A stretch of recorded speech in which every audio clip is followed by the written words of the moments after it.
আজকে আমরা নাটের গুরু মুভির পরের পর্বের সম্পর্কে জানব। শশী ভূষণ ও সুলোচনা দীর্ঘদিন ধরে বিচ্ছিন্ন এক দম্পতি। তাদের মেয়ে মনীষা মায়ের অসুস্থতার খবরে বাবার কাছে সাহায্য চাইতে এলে এক অদ্ভুত কৌশলের পরিকল্পনা করা হয়। মা যাতে কোনো মানসিক আঘাত না পান, সেজন্য রবি নামের এক সাধারণ গ্যারেজ মেকানিককে মনীষার ভুয়া প্রেমিকের অভিনয় করতে ভাড়া করা হয়। প্রথমে মনীষা ও রবির মধ্যে ঝগড়া বিবাদ লেগেই থাকত, কিন্তু রবির গান ও সরল মন সুলোচনাকে সুস্থ করে তোলে। ধীরে ধীরে মনীষা ও রবির প্রেমে পড়ে যায়।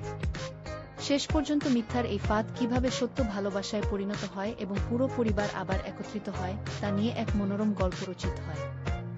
আজকে আমরা নাটের গুরু মুভির পরের পর্বের সম্পর্কে জানব। শশী ভূষণ ও সুলোচনা দীর্ঘদিন ধরে বিচ্ছিন্ন এক দম্পতি।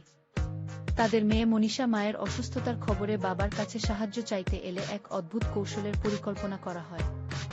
মা যাতে কোনো মানসিক আঘাত না পান, সেজন্য রবি নামের এক সাধারণ গ্যারেজ মেকানিককে মনীষার ভুয়া প্রেমিকের অভিনয় করতে ভাড়া করা হয়।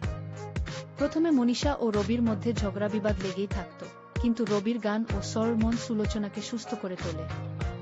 ধীরে ধীরে মনীষা ও রবির প্রেমে পড়ে যায়।